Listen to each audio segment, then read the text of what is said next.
네, 반갑습니다. 김큰별입니다. 오늘도 계속해서 자기관리론에 대해서 한번 알아가 볼 수 있도록 할 텐데요. 오늘은 즐겁고 활력 넘치게 생활하는 법에 대해서 한번 알아보겠습니다. 즐겁고 활력 넘치게 계속 살아갈 수 있는 방법이 뭐가 있을까? 저도 되게 궁금했어요. 왜냐면 이게 살아가다 보면 계속 지칠 때가 즐거울 때보다 훨씬 더 많은 것 같더라고요. 너무 나만 우울한가? 뭐 어쨌든 그래서 항상 이렇게 즐겁고 활력이라는 게 또 에너지 넘친다라는 말로도 해석할 수 있잖아요. 그래서 어떻게 하면 좀 이렇게 살아갈 수 있을까에 대해서 제가 이 챕터 안에서 좀 읽었던 감명 깊은 내용들을 토대로 여러분들과 함께 나눠볼 수 있도록 하겠습니다. 첫 번째로 말씀드리고 싶은 부분은 바로 이 부분입니다. 어떤 구절이냐면 그는 매 시간마다 26분간 작업을 하고 34분을 쉬었다는 거예요. 그러니까 일한 시간보다 쉬고 있는 시간이 더 길었다는 거죠. 그리고 딱 깔끔하게 60분을 그 시간을 나눠서 쉼을 더 중요시했다는 거예요. 이 부분에 대해서 되게 공감합니다. 즐겁게 살려면 일단 오래 쉬어야죠, 그죠? 즐겁고 활력 넘치게 살아가려면 일단은 맞습니다. 쉬어야 돼요. 왜인지는 모르겠지만 대한민국의 우리들은 참 많은 것에 허덕이면서 살아가고 있는 것 같아요. 내 친구들도 그렇고 저의 부모 세대도 마찬가지였던 것 같죠. 다 같이 잘 살아보자는 모토가 나라의 붐이었을 때가 있었으니까 그렇긴 하지만 그래도 의문인 것은 왜 다 같이 라는 말이 들어갔을까요? 뭐 말이 다 같이 잘 살자는 거지 사실은 너로 인해서 내가 잘 살자 뭐 이런 의미가 아니었을까 싶어요. 여하튼 이어가 보자면 쉰다는 것은 이렇게 중요한 것 같습니다. 그래서 여전히 저는 침대에서 쉬는 게 너무나 좋아요. 이런 생각은 안 하는 게 상책이겠죠. 전략적으로 쉰다는 것이 정말 중요한 것 같습니다. 물론 방전될 때까지 일하는 것도 참 무식한 방법이지만 쉼과 일 사이에서 조율하는 것이 매우 중요하죠. 삶에는 템포라는 게 있다고 합니다. 요즘은 루틴이라는 말을 많이 쓰더라고요. 하루라는 시간 동안 반복적으로 행하는 습관 같은 일들, 이런 루틴들, 템포가 모여서 한 달이 되고 또 1년이 됩니다.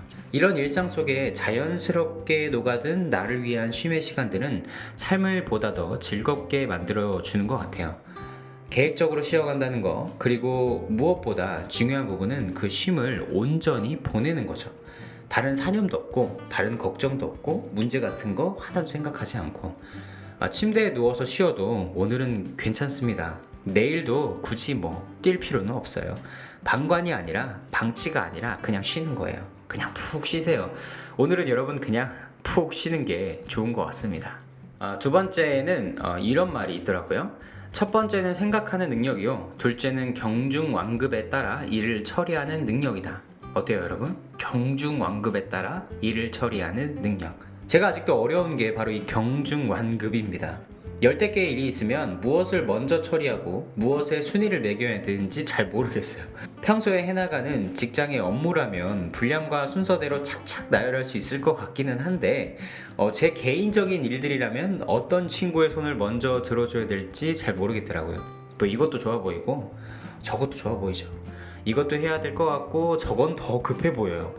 어리석음을 알면서도 순서를 매기다가 지레 지칠 때도 있어요. 그냥 눈앞에 잡히는 일들을 먼저 처리한다 해도 가끔은 그조차 구미가 당기지 않아서 회피할 때도 있어요. 그리고 후회할 때가 많죠. 페이지 하단부로 내려갈수록 이 경중왕급의 미스테리들을 해결한다는 것은 계획을 착착착 꾸려서 생활을 한다는 거라고 하지만 그보다도 제가 벌려놓은 일들을 먼저 내가 해야겠다라는 마음을 갖는 거, 그게 우선이지 않을까 싶어요. 책에는 이렇게 나와 있어요. 힘이 닿는 한 매일 아침 5시에 일어난대요. 그리고 하루의 업무 계획을 상세히 짜고 일의 중요도와 순서를 결정한다고 합니다. 아침 5시에 계획 짜는 거 너무 늦지 않나요? 라고 또 누군가가 질문을 하고 그래서 저는 전날 밤에 계획을 또 미리 세워놓는데요. 그리고 이튿날에 또 추가도 해놓고 이거 너무 좀 이렇게 머리 아픈 계획 속에 매여 사는 것 같으니까 이게 좀 어려우면 일단 내가 좀 해결해야겠다라는 마음가짐을 먼저 갖는 게 좋은 것 같습니다. 또한 그와 더불어서 좀 벌려진 일들을 하나하나 해결되는 쾌감을 느끼는 것도 되게 중요한 것 같아요. 지갑이 비는 것은 불안하고 마음이 어려운 일이지만 캐캐 묵은 일들이 정리되어서 사라지는 것은 리스테린보다 상쾌할 겁니다. 이런 상쾌함은 경험해봐야만 알 수 있는 거겠죠. 그래서 계획이라는 게 필요하고요. 또 급한 것부터 빨리 끄려고 하거나 아니면 쉬운 것부터 해결하려고 하는 마음가짐이 필요합니다. 이런 것들이 쌓여서 내가 그런 하나하나의 일들을 클리어해 나가다 보면 경험치나 뭐 보상은 없지만 멘탈은 레벨업 할 수 있지 않을까요? 이제는 마지막 부분입니다. 이거는 좀 주석에서의 말이 되게 공감이 많이 갔는데요. 피로하다고 느끼는 순간 체내 혈압과 산소량이 급격히 떨어진대요. 심리적인 피로가 생리적인 피로보다 사람을 더 피곤하게 만든다는 거죠. 이는 젊든 늙든 건강하든 허약하든 상관없이 나타나는 현상이라고 합니다. 저는 요즘 피곤하다는 말을 입에 진짜 많이 달고 살았었거든요. 물론 뭐 진짜 피곤하긴 했죠. 업무 강도도 높고 몸을 쓰는 일을 하다 보니까 더욱 그랬던 것 같아요.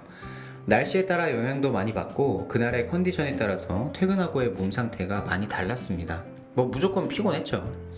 그러다 보니까 몸 매번 축축 처지기만 했어요. 그래서 막 홍삼도 먹어보고 또 오메가3 뭐 이런 것도 먹고 비타민도 막 챙겨 먹고 먹는 것만 늘어나더라고요. 그런데 이 책의 문장을 읽고 나서 제가 잊어버렸던 순간들의 기억들이 떠올랐어요. 뭐 예를 들어서 제가 전에 자전거 탄다고 그랬잖아요. 밤새도록 일을 하고 나서 피곤한 상태인데도 불구하고 뭐 한 30km, 50km 꾸준히 자전거를 탔던 거. 뭐 그리고 일을 마치고 자정에 영화를 보고 그 다음에 새벽 4시까지 뭐 글을 쓰고 잤다가 다시 아침 7시에 출근해도 몸에 힘든 뭐 그런 느낌이 하나도 없었거든요. 근데 벌써 뭐 한 3년, 4년 전의 일이기는 하지만 이제는 몸이 따라주지 않는다고 버릇처럼 말만 하고 있어요. 이건 진짜 정신적인 문제인 게 틀림이 없습니다. 긍정의 힘이 중요하다는 말을 듣고 아침마다 저 자신에게 사랑한다는 말을 해본 적이 있어요. 그랬더니 진짜로 피부도 좋아지고 표정이 한결 나아지더라고요. 된다고 믿으면 반드시 된다고 자랑했던 저였는데 어느 순간에 피곤에 절어버린 장아찌가 되어서 집에만 오면 침대가 유일한 회복처가 되고 말았죠. 피곤해라는 말 한마디가 신체의 각 부분에 이런 영향들을 끼친다고 합니다. 어쩌면 현대인들은 피곤해라는 말을 붙이고 살면서 내가 이만큼 열심히 산다는 것을 어필하고 싶은 거일 수도 있어요. 야, 나 잘 살아. 나 열심히 살아. 나 최선을 다해 살아. 그래서 피곤해야 돼. 피곤해야 돼. 피곤해야만 해. 봐봐. 나 수척하지? 어떤 일을 해도 즐거운 사람이 되고 싶은가요? 뭐 같아도 웃는 사람이 세상에서 제일 멍청한 사람이 아니라 그 사람이 결국은 끝에도 웃게 되어 있을 것 같습니다. 제가 인상을 구기고 물러난 일들을 누군가는 웃으면서 마무리 짓는다고 생각해 보세요. 그 또한 어떤 기분일까요? 어쩔 수 없었다고 단념하고 오늘도 돌아서서 피곤해로 하루에 막을 내리지 말고 오늘은 기쁘게 더 나은 일들을 생각하고 더 나아가는 여러분들과 제가 되었으면 좋겠습니다. 오늘 이렇게 좀 세 가지로 이야기들을 한번 정리를 해봤습니다. 첫 번째는 일단은 쉬어야 된다는 거죠. 너무 많은 것들 또 계획 속에 매여 있지 말고 일단은 푹 쉬는 거 어떨까요? 두 번째는 경중완급에 따라서 일을 처리하는 겁니다. 그러나 이것조차 어렵다면 일단은 무엇이든 눈앞에 닥치는 대로 한번 해보는 거, 그리고 그것들을 한 가지 한 가지 클리어하면서 내가 이뤄냈다라는 쾌감을 한번 느껴보는 것도 중요한 것 같습니다. 마지막으로는 우리 피곤해라는 말을 좀 하지 맙시다. 나 괜찮아, 나 오늘 활력 있어, 나 오늘 즐거워 라는 말을 하면서 피곤해를 통해서 좀 심리적으로 이미 몸 상태가 피곤해지는 그런 것들을 만들지 말고 오늘은 피곤해라는 말보다 즐거워, 할 수 있어 라는 말을 더 많이 하시는 여러분들이 되었으면 좋겠다 라는 말까지 해봤습니다. 오늘 하루도 정말 고생 많으셨습니다. 오늘 어떤 시간을 보내고 있을지 모르겠지만 늘 그곳에서 피곤하지 않은 활력 있는 여러분들이 되셨으면 좋겠습니다. 저는 킹큰베리였습니다. 감사합니다. 쉽지 않네요. 쉽지 않습니다.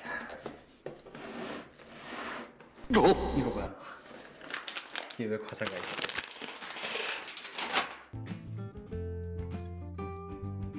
네, 별의별 이야기입니다. 오늘은 피곤에 대해서 이야기를 한번 해볼까요? 여러분은 어때요?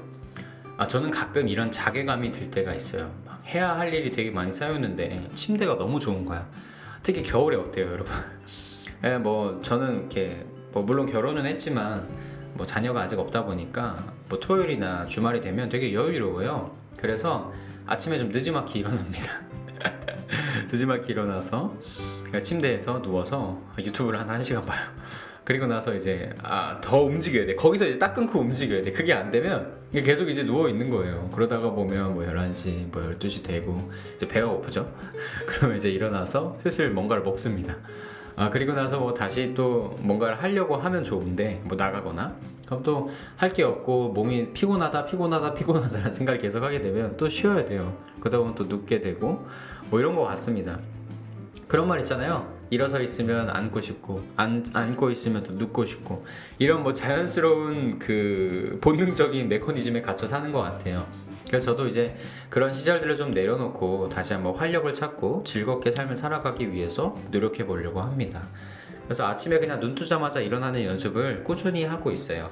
이제 그런 시절들은 좀 이렇게 뒤로 물러내고 저도 뭔가를 해내고 이뤄내는 쾌감들을 찾기 위해서 노력을 하려고 합니다.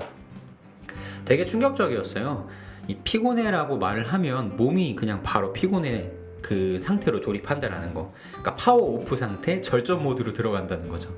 이게 되게 놀라웠는데 분명 당연히 알고 있는 사실이었음에도 불구하고 그걸 까먹고 있었다라는 게 굉장히 놀라웠던 것 같습니다. 그러니까 우리도 이제는 피곤해라는 말 하지 말고 좋아, 행복해, 뭐 즐거워 그렇지 않아도 그런 얘기 하면서 여러분들 침대 진짜 따뜻하죠. 그렇지만 따뜻한 침대에서 일어나서 한번 어디든 좀 또 코로나 때문에 나가지는 못하잖아요. 뭐 어떻게든 즐거운 삶, 즐거운 하루를 만들어 보자고요. 그런 여러분들이 되셨으면 좋겠습니다. 저는 항상 응원합니다. 아셨죠? 항상 응원하니까 오늘도 활력 있는 삶, 즐거운 삶을 살아가신 여러분들이 되었으면 좋겠습니다. 정말 오늘도 고생 많으셨습니다. 내일도 행복한 또 즐거운 일들만 가득하시기를 응원합니다. 킹큰베리였습니다.